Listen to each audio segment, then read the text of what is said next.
کہ ڈاکو بہت تگڑے ہیں، ڈاکو اتنے تگڑے نہیں جتنا ہمارا رسپانس جو ہے، رسپانس جب بھی بہتر ہوتا ہے تو اس میں وہ فلش آؤٹ ہو جاتے ہیں۔ اب مسئلہ یہ ہے کہ پرماننٹ سلوشن کا حل تو یہ ہے کہ روڈ ڈیولپمنٹس ہو، سوشیو اکنامک کنڈیشنز بہتر ہوں، تو اس حوالے سے وہ لانگ ٹرم ہے، لیکن ہمارا امیڈیٹ چیلنج یہی ہے کہ آنے والے الیکشنز کے لیے انیبلنگ انوائرمنٹ کرنا، اور اس سے پہلے ہم نے اس کچے کو، اس جو ڈاکوؤں کی وبا سے ہم ختم کرنا، اور اس میں ہم کافی حد تک کامیاب ہو رہے ہیں انشاءاللہ جائے گا۔ یہ ایک سیٹ بیک ہے کہ جہاں انہوں نے اٹیک بھی اس طرح کا اٹیک نہیں کیا، صبح 6:30 بجے کا ٹائم تھا اور پولیس کو جیسے الرٹ ہونا چاہیے وہ الرٹ نہیں تھی، اور اسی حوالے سے ان کو یرغمال بنا لیا گیا۔ بالکل ٹھیک۔ تو دو چیزیں مجھے اس پہ ذرا بتائیے گا، ابھی اگر ہم بات کریں، آپ پنجاب سے گئے ہیں، پنجاب میں بھی اس وقت کچے کے آپریشن چل رہا ہے اور پنجاب پولیس اس کو کر رہی ہے، روز ہم دیکھتے ہیں آئی جی پنجاب اس چیز کو کر رہے ہوتے ہیں، doctor Usman Anwar and all that. Sindh کے اندر اس سچویشن کے بعد آپ کے کیا سٹیپس ہیں، آپ کیا سوچ رہی ہیں، کیا کرنے کی ضرورت ہے نمبر 1، اور کیا سندھ کے اندر سے بھی انٹیلیجنس بیسڈ آپریشن کر کے آپ ان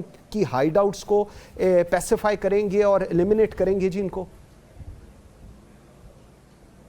بالکل آپ نے یہ صحیح کہا، یہ جو میسو آپریشن ہے، کیونکہ کولیٹرل ڈیمیج کا بڑا خطرہ ہوتا ہے، کہ میں نے بتایا کہ 4 لاکھ لوگ ہیں اور 300 لوگوں کے لیے جب ہیوی جو اٹیک ہوتا ہے، آپریشن ہوتا ہے، اس میں کیجولٹیز کولیٹرل ڈیمیج ہوتا ہے۔ ہماری جو اسٹریٹجی ہے یہی ہے، انٹیلیجنس لیڈ جو پولیسنگ ہے اسی کے مطابق انٹیلیجنس لیڈ آپریشنز ہم کر رہے ہیں۔ رینجرز ہمارے ساتھ آ چکی ہے، اور ہم نے جو اپنی ڈیٹا بیس ہے، کچھ ایسی چیزیں جو ہم شیئر نہیں کر سکتے آپریشن کے حوالے سے، لیکن بیسیکلی ہمارا انٹیلیجنس لیڈ بیس ہے، اور اس میں ابھی تک 9 بندوں نے سرنڈر بھی کر دیا، جن میں سے 2 ہیڈ منی والے تھے، اور انٹیلیجنس بیس پہ یہ جو کچے کے جو بہت ہی مشہور اور بدنام ڈاکو تھا جس پہ 50 لاکھ انعام تھا، اس کو انٹیلیجنس بیسڈ آپریشن پہ کر کے ہم نے محرم بڈانی کو پکڑا، جس کے جواب میں اس کے گروہ نے ہمارے پولیس والے کو یرغمال بنائے۔ تو یہ انٹیلیجنس لیڈ بیسڈ آپریشن ہے، اور یہ جاری رہتا ہے۔ پنجاب کے ساتھ اب کوآرڈینیٹڈ کریں گے، جو ایریاز ایسے ہیں کہ جو انہوں نے اپنی ہائیڈ آؤٹس کو اسٹرینتھن کیا، اس کو ہم سمیش کریں گے انشاءاللہ، اور اس کی اسٹریٹجی بن چکی ہے، ورک آؤٹ ہو رہا ہے۔ وی آر جسٹ ویٹنگ کہ پانی تھوڑا سا نیچے آ جائے، کیوں پانی کی وجہ سے موومنٹ جو ہے وہ بڑی لمیٹڈ موومنٹ ہے، ایکسیسیبلٹی کم ہے۔ جب ہماری فری موومنٹ تھوڑی سی بہتر ہو جائے گی تو ڈاکو آن دا رن ہوں گے، اور انشاءاللہ وی ول ہنٹ دیم انشاءاللہ تعالیٰ۔ اچھا سر، سندھ بالخصوص کراچی جہاں پر اوبویسلی آپ کا آفس بھی ہے، ٹارگٹ کلنگ، اغوا برائے تاوان کے واقعات میں ماضی کی نسبت کمی ضرور دیکھنے میں آئی ہے، مگر سٹریٹ کرائم ہو، موبائل سنیچنگ ہو، اس میں پولیس کو کوئی خاطر خواہ کامیابی نہیں مل رہی، اور شہری مسلسل خود کو غیر محفوظ محسوس کر رہے ہیں۔ اس پر کب، کیسے اور کیا پلان آف ایکشن ہے آپ کا اس سچویشن کو لے کر؟ جی اب بہت زیادہ نہیں ہے، پلان آف ایکشن سٹارٹ ہو چکا ہے۔ 21 اگست کو میں نے چارج لیا تھا، پھر جو ساری جو posting transfer D S Ps کی، ایس پیز کی اور ایس ایچ اوز کی، وہ ساری ہم نے 12 سپٹمبر تک کمپلیٹ کی، اور 12 سپٹمبر سے جو نئی ٹیم تھی وہ آن گراؤنڈ آئی۔ اس میں بالکل بجا ہے کہ زیرو کرائم تو کسی سوسائٹی میں نہیں ہو سکتا، کسی سوسائٹی میں بھی آپ جائیں گے تھوڑا بہت کرائم ہوتا ہے، لیکن اس کا امپیکٹ کتنا ہے۔ اس کا کراچی کا سب سے بڑا مسئلہ یہ ہے کہ اس کا ہر ایک کرائم جو ہائی لائٹ ہوتا ہے، اس کے پیچھے ایک ریزن ہے، ایک پوری ہسٹری ہے۔ اس شہر نے بڑے بڑے واقعات دیکھے، 80s کا ایتھنک وائلنس ہو، پھر ٹیررزم 90s کا ہو، پھر 2000 کے بعد 2008 کے بعد جو ٹیررزم ہے وہ سارا اس شہر نے دیکھا ہوا ہے، اور ہائنڈ سائٹ پہ وہ خوف ہے، ایک چھوٹا سا واقعہ بھی پورے شہر کو پریشان کر دیتا ہے۔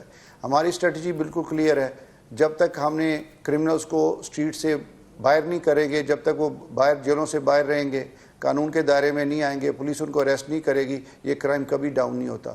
پریونٹیو ایکشن جو ہے چیکنگ، اسنیپ اسپاٹس ہر جگہ ہر بندے کے ساتھ نہیں ہو سکتی، لیکن ایک detection is the best prevention. اس میں ہم یہ ڈاکو کو پکڑیں گے، ہماری اسٹریٹجی یہی ہے۔ ہم نے جو پہلا پلان کیا ہے، جو پہلا ہم نے کیا تھا کہ جو پچھلے سال 10,165 جو اسٹریٹ کرمنلز تھے ان کو بھیجا گیا تھا جیل میں، اور حیران کن بات جو آپ نے پہلے بھی کہا پروسیکیوشن کے حوالے سے، ان کی بیل 20 دن سے پہلے ہو گئی ہے، 90% کی بیل بہت جلد ہوگی، اور وہ سارے اسٹریٹس پہ آئے۔ جب کرمنلز دوبارہ باہر آتا ہے اور اس کا خوف ختم ہوتا ہے تو پھر وہ دوبارہ کرائم کرتا ہے، اور یہ وائلنٹ کرائم کرتا ہے۔ پچھلے 3 سالوں سے یہ مسلسل ہو رہا ہے، 14 سے لے کر 19 تک کرائم کا جو ایوریج تھی وہ 44,000 45,000 کے رہی، لیکن یہ 20، 21 اور 22 میں فینومینل رائز آیا، 59,000 ہو گیا، یہ 20 میں 72,000 ہو گیا، یہ 21 میں، اور 85,000 جو رپورٹڈ جو سی پی ایل سی کے ہوا۔ رجسٹرڈ کرائم کی میں بات نہیں کروں، رجسٹرڈ کرائم کم ہے، 1/4 ہے اس کا جو کمپلینٹس آئی ہیں 15 کی، اسٹریٹ کرائم کی CPLC کے. ہم نے CPLC کی ڈیٹا کو بیس بنا کے اپنی اسٹریٹجی یہی بنائی ہے کہ ہمارے اندازے کے مطابق اگر 1,500 سے 1,500 کرمنلز کو جیسے ہم اسٹریٹ سے باہر لے کے جائیں گے, گرفتار کریں گے, ان پہ ایکشن ہوگا, تو یہ کرائم ڈاؤن ہونا شروع ہو جائے گا. اور فردر اس کو جائیں گے, یہ 3,000 سے 4,000 ایسے کرمنلز ہیں کہ جو واردات کرتے ہیں, لیکن ریپیٹ افینڈرز ہمارے جو بہت زیادہ وائلنٹ تھے وہ 1,500 کے قریب ہیں. تو آج 40 دنوں, آج 1 مہینہ ہوا ہے, 12 سپٹمبر سے اگر کہیں تو 12 اکتوبر تک 600 کراچی میں, صرف کراچی میں 126 پولیس مقابلے ہوئے ہیں, جہاں پولیس کا رسپانس اتنا بہتر ہوا ہے کہ 92 ٹائمز پولیس دوران واردات پہنچی ہے 15 کی کال پہ, اور وہاں انکاؤنٹر ہوئے اور لوگوں نے خود اپنی آنکھوں سے دیکھا ہے. اور اس میں 26 ابھی تک ہلاک ہو چکے ہیں کرمنلز, 117 زخمی ہوئے ہیں اور 617 کے قریب ہم نے گرفتار کر لیے.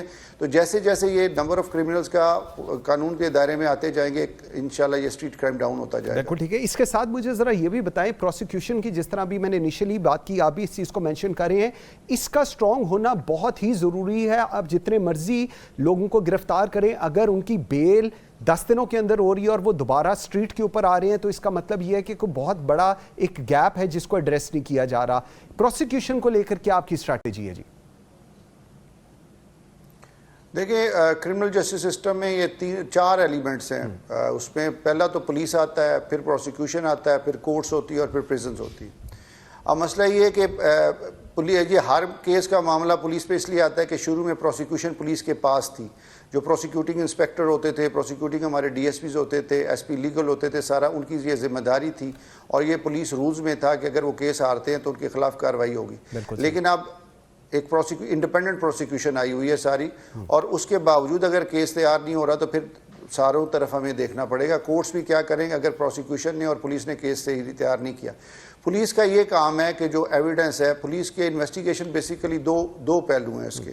ایک پہلو تو یہ ہے کہ جو واقعہ ہوا ہے اس کی ویریفیکیشن کیا یہ واقعہ اسی طرح ہوا ہے جیسے کہا گیا ہے, جیسے رپورٹ ہوا ہے. دوسرا, اس واقعے کے پروسیکیوشن کے حوالے سے وہ ایویڈنس کلیکٹ کرنا جس کی بیس پہ پروسیکیوشن اپنا کیس عدالت میں پیش کرے گی کنوکشن کے لیے. اب مسئلہ یہ ہے کہ ڈیو ڈیلیجنس نہ پولیس کر رہی ہے, اور پروسیکیوشن کا بھی اس میں بہت بڑا رول ہے. اگر چلان ان کے پاس جاتا ہے, کیس فائل ان کے پاس ہے, جو کمی بیشی رہ گئی ہے پولیس کی, عدالت میں چلان بھیجنے سے پہلے, کیس بھیجنے سے پہلے اگر پروسیکیوشن وہ پولیس کو ڈائریکٹ کر دے اور وہ کیس خود تیار کیا جائے. اس کی مثال آپ اس طرح دیکھ لیں کہ جہاں جہاں اسپیشل پروسیکیوٹر آیا ہے اور انہوں نے کیس کو تیار کیا, اس میں کنوکشن بھی بہتر ہوئی ہے, اور پولیس پرفارمنس یا اس میں کیس پرفارمنس بھی بہت بہتر ہوئی ہے. تو پروسیکیوشن کا بھی بہت کام کرنے والا ہے. پہلے پولیس کا یہ تھا کہ سارا پروسیکیوشن پولیس کے پاس تھی, اب انڈیپینڈنٹ پروسیکیوشن ہے, اور پروسیکیوشن کا یہ کام ہے کہ جو لیکوناز رہ گئے ہیں, پولیس اگر انویسٹیگیٹنگ آفیسر وہ دور نہیں کرتا تو اس کو دور کروائے, اگر اس کے باوجود وہ نہیں کرتا تو اس کے خلاف کارروائی کروائے. لیکن پروسیکیوشن اسی کیس کو ایسے ایز سچ اگر فارورڈ کر دے گی اور صحیح دل جمی کے ساتھ نہیں لڑے گی تو کیس تو ہم ہاریں گے. بالکل ٹھیک کہہ رہے ہیں آپ, لیکن میں نے آپ سے پروسیکیوشن کے اوپر بالکل بات کرنی ہے کہ آپ کی کیا اسٹریٹجی ہے, لیکن اس پر آنے سے پہلے ایک بریک لیتے ہیں ناظرین. بریک سے جس وقت واپس آئیں گے تو IG سندھ سے ان کی strategy towards the prosecution, rather a weak prosecution کیوں ہے, اس پہ بات کریں گے. میرے ساتھ رہیے.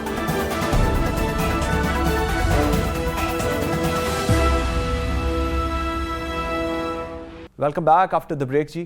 اچھا سر, سندھ اور بالخصوص کراچی میں ایک نیا کرائم بڑھتا دکھائی دے رہا ہے جس میں راہ چلتی خواتین کو جنسی ہراسانی کا نشانہ بنایا جا رہا ہے, اور پچھلے کچھ عرصے میں متعدد واقعات بھی سامنے آئے ہیں. باوجود CCTV کیمروں کی فوٹیج کے پولیس ان جرائم پیشہ افراد کو پکڑنے سے اپیرنٹلی لگ رہا ہے قاصر ہے.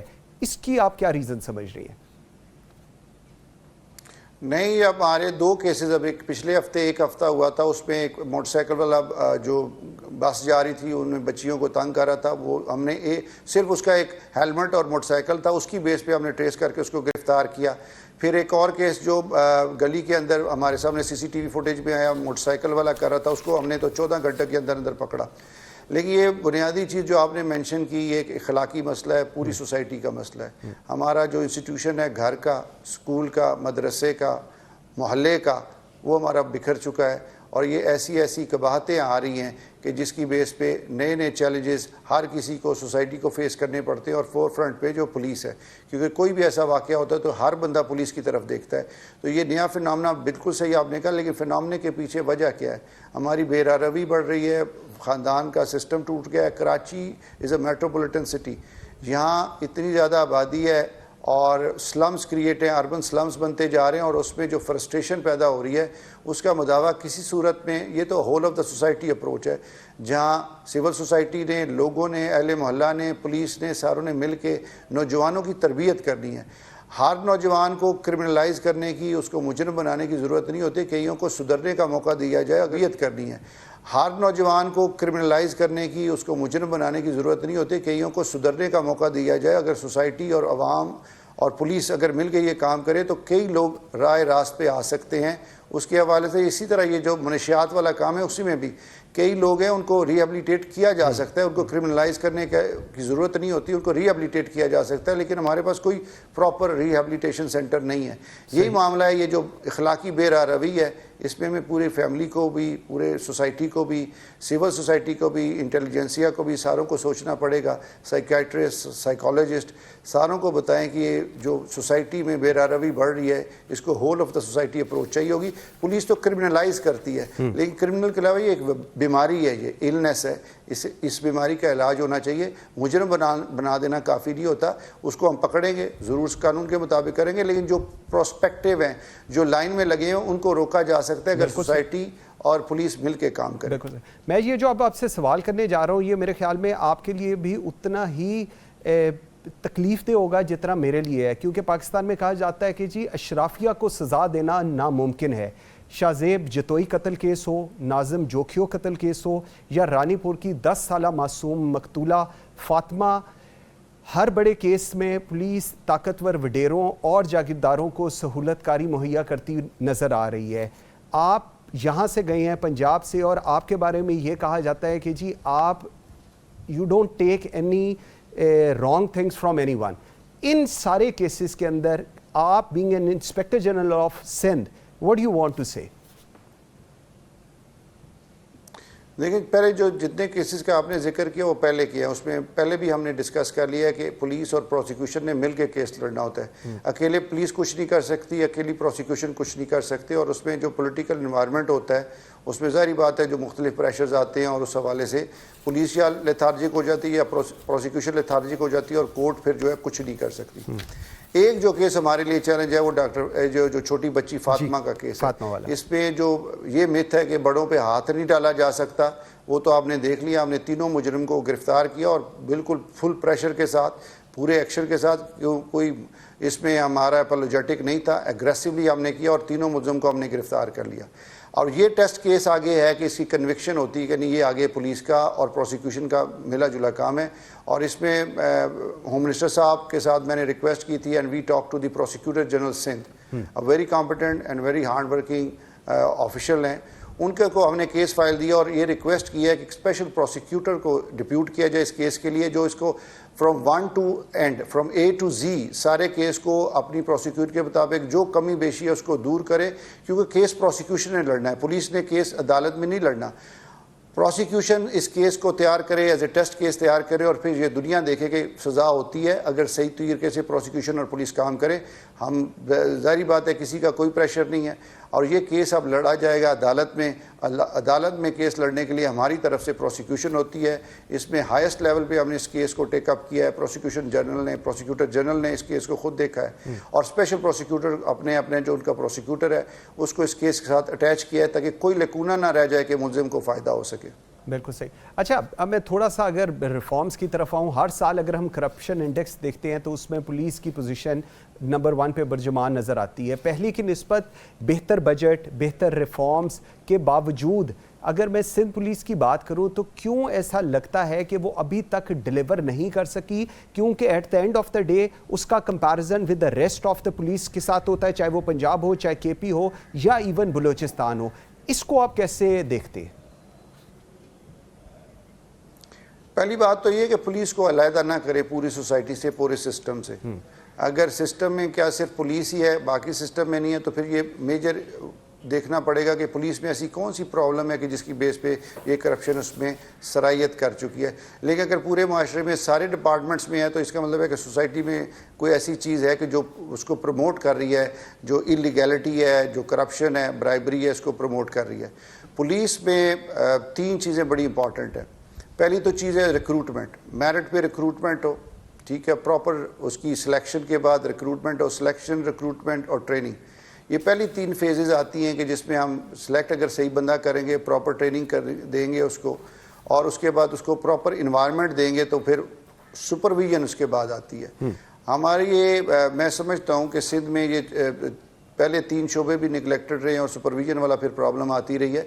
تو یہ ایک لانگ ہسٹری ہے. اس میں کرپشن کے حوالے سے اگر آپ کی سلیکشن غلط ہے, ٹریننگ غلط ہے, انوائرمنٹ آپ نے ایسا نہیں دیا, پازیٹیو انوائرمنٹ نہیں دیا, اور پھر اسٹرکٹلی اس کو سپروائز نہیں کیا, تو پھر کرپشن بڑھے گی. اور یہ پرابلم ہے ساری دنیا کے پولیس میں بھی ہو سکتا ہے, لیکن یہاں ہمارے سندھ میں یا پاکستان میں یہ ہے کہ صرف ایک اکیلا پولیس ڈپارٹمنٹ نہیں ہے جو کرپٹ ہے, باقی ڈپارٹمنٹس میں بھی ہے, لیکن پولیس میں ہم زیادہ اس لیے کرتے ہیں کہ یہ پولیس کا ڈائریکٹ جو تعلق ہوتا ہے عوام سے ہوتا ہے, اور وہ افیکٹ ہوتے ہیں, اور اس میں پرسیپشن جو آتی ہے, پرسیپشن میں ہمیشہ ہم نمبر 1 ہوتے ہیں. لیکن کوانٹم یا والیوم میں دیکھیں جو اماؤنٹ آف جو کرپشن ہے اس میں پولیس شاید بہت نیچے آئے گی, لیکن مسئلہ یہ ہے کہ جو عام شہری کو جب لٹا جاتا ہے تو وہ ضرور ایجیٹیٹ کرتا ہے, لیکن جو بڑے بڑے والیوم کے ساتھ کرپشن کرتے ہیں ان کا کوئی کمپلینٹ نہیں ہوتا, اور وہ بولتے نہیں ہیں, لیکن پرسیپشن میں اس لیے پولیس نمبر 1 آتی ہے. بالکل ٹھیک ہے. ابھی کہا جاتا ہے جی سندھ پولیس بڑی پولیٹیسائزڈ ہے, اس میں جو ہائرنگ بھرتیاں کی گئیں وہ بھی اسی طرح ہیں. ابھی ریسنٹلی آپ نے ایڈیشنل آئی جی سے لے کر ایس ایچ اوز تک ٹرانسفر پوسٹنگز کی ہیں پورے سندھ کے اندر, اور بڑا اس چیز کو دیکھا گیا کہ جی آج سے پہلے شاید نہیں ہوا. کتنا آپ کے اوپر پولیٹیکل پریشر آیا؟ آبویسلی اس وقت انٹرم سیٹ اپ بھی ہے, بٹ دوز ہو میٹر ان سندھ, کتنا پریشر آیا آپ کے پاس ایز آئی جی سندھ؟ کوئی ذرا بھی پریشر نہیں آیا, بالکل فری ہینڈ کے ساتھ میں نے کیا سارا. اس میں سب سے بڑی امپورٹنٹ چیز یہ دیکھیں کہ یہی افسر ہیں جن کو ہم نے سرکولیٹ کیا اور ان کو ٹارگٹ دیا ہے. بیسیکلی جو میری تھیری ہے, جو میرا مقصد ہے, اس میں یہی ہے کہ آپ نے ٹاسک کیا دیا, پھر لیڈرشپ کیا چاہتی ہے, اور وہ یونیسن ہو کہ گورنمنٹ اور پولیس لیڈرشپ ایک پیج پہ ہو, تو نیچے جتنے بھی ہیں ان کو پتہ ہوتا ہے کہ انہوں نے کیا کرنا ہے. تو اس میں اس وقت ہمارا بالکل ٹارگٹ سی ایم سندھ ہیں اور ہوم منسٹر ہیں, اور یا پولیس کی لیڈرشپ ہے, ان کا بالکل کلیئر ہے. We don't want, zero tolerance for corruption ہے, پروفیشنلزم ہے, کوئی ایسے ہی ہینکی پینکی والی بات نہیں ہے, نہ ہماری کسی سے کوئی ڈیمانڈ ہے, نہ ہماری کوئی پولیٹیکل ایمبیشنز ہیں. We just want a professional work, basic professional work آپ کریں گے, اور اس میں ہم مانیٹرنگ کریں گے, سپرویژن کلوز ہوگی, اور سختی کی جائے گی اگر کوئی وائلیٹ کرے گا پروفیشنل ایتھکس کو. نیشنل الیکشن پلان پہ عمل درآمد کے لیے محکمہ پولیس کو ایک فرنٹ لائن فورس کے طور پر دیکھا اور سمجھا جاتا ہے, مگر یہ کہا جا رہا ہے کہ جی جو کارکردگی ہے وہ شاید نیشنل الیکشن پلان پر عمل درآمد میں ایک ناکامی بن سکتی ہے. I'm sorry once again a tough question. اس کو آپ کیسے کریں گے, کیونکہ اس وقت آپ لوگوں کی سائٹ پر سندھ پر جو ابھی لاسٹ ایپیکس کمیٹی کی میٹنگ ہوئی ہے اس کے ریفرنس میں یہ آپ سے پوچھ رہا ہوں.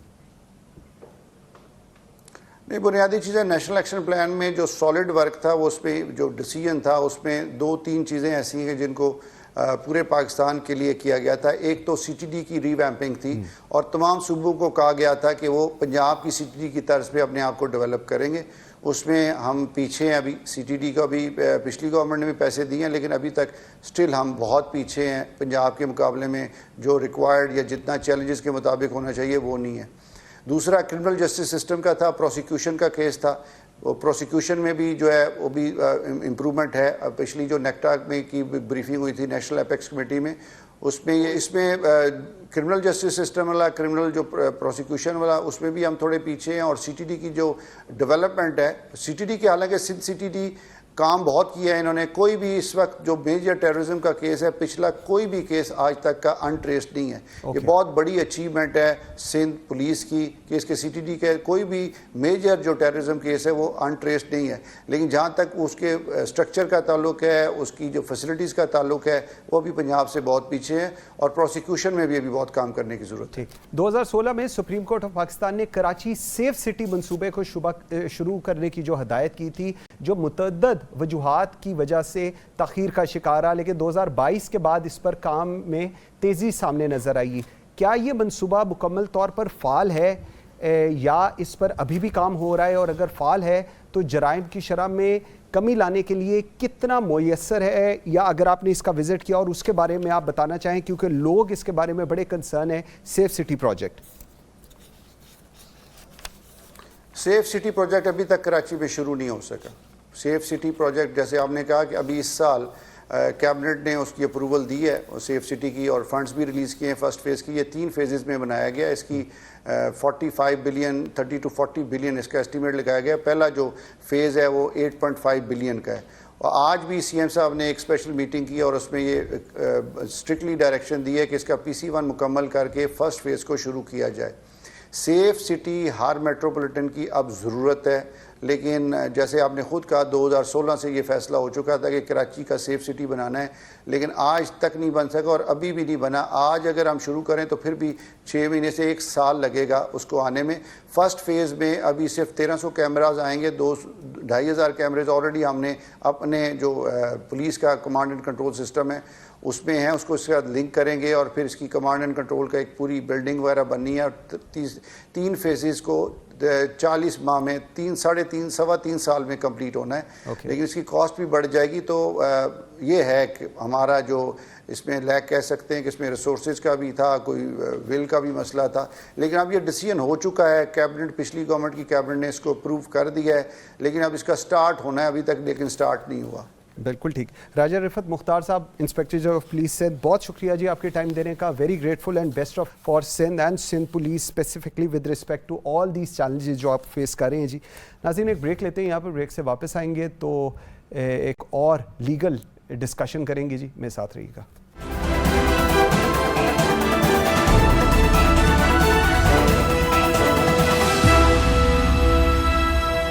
Welcome back after the break جی. ناظرین ہماری بدقسمتی ہے کہ سیاسی اشرافیہ اپنی لڑائی کو پارلیمنٹ کی بجائے عدالتوں میں لڑتی ہے, جس کی وجہ سے کئی بار عدلیہ پر بھی متنازع ہونے کا الزام لگتا رہا ہے. اور بہت سے فیصلے تاریخ میں ایسے بھی ثابت ہوئے ہیں جن کا ریاست کو, سیاست کو, جمہوریت کو اور پاکستان کی معیشت کو شدید نقصان پہنچا. اس وقت بھی پاکستان کی تمام بڑی سیاسی جماعتیں اور ان کے قائدین کے خلاف نیب, ہائی کورٹ اور سپریم کورٹ میں کئی مقدمات چل رہے ہیں. ان مقدمات میں کیا کیا فیصلہ سامنے آ سکتے ہیں اور ان کا مستقبل کی سیاست پر کیا اثر ہوگا, اس پر بات کرنے کے لیے مجھے جوائن کیا ہے سابق اٹارنی جنرل آف پاکستان اور ماہر قانون عرفان قادر صاحب. عرفان قادر صاحب, بہت شکریہ آپ کے ٹائم دینے کے لیے. سر سب سے پہلے فرمائیے گا, عدالتوں کے گرد گھومتی پاکستان کی سیاست کا مستقبل آپ کیا دیکھ رہے ہیں؟ نواز شریف اور آصف علی زرداری ان مقدمات کی زد میں ہے جی اس وقت. میں سمجھتا ہوں کہ بہت بڑی تبدیلی آئی ہے ابھی ریسنٹلی. یہ جو موجودہ چیف جسٹس آئے ہیں, ان کے آنے سے کہ انہوں نے ایک ایسا کیس جس کے کہ بہت زیادہ پولیٹیکل ریپرکشنز تھے, جس کا کہ ایک پولیٹیکل فال آؤٹ تھا, انہوں نے ساری قوم کے سامنے وہ کیس رکھ دیا ہے, اوپن ہیئرنگ کی ہے اور سارے پاکستان میں وہ ٹیلی وائز ہوا ہے. اور انہوں نے 15 ججز بٹھا کے, فل کورٹ بٹھا کے, تو سب سے پہلا ان کے ٹینیور کا فیصلہ ہوا ہے ایک اس طرح کے اہم کیس میں. تو اس سے بہت ایک خوشائن چیز میں سمجھتا ہوں ہوئی ہے کہ لوگوں کو پتہ لگے کہ کیا عدالت سیاست کر رہی ہے یا کہ عدالت کو خام خواہ اس میں جھونکا جا رہا ہے. تو پچھلے چیف جسٹس جو تھے وہ پوری طرح سے عدالت کو سیاست میں لے آئے تھے اور اپنی مرضی کے بینچز بنا کے اور وہ فیصلے جو تھے کرتے چلے جا رہے تھے. اور وہ ان کے جتنے فیصلے تھے ان کا جو ایک ٹلٹ تھا وہ ایک خاص سیاسی جماعت کی طرف تھا.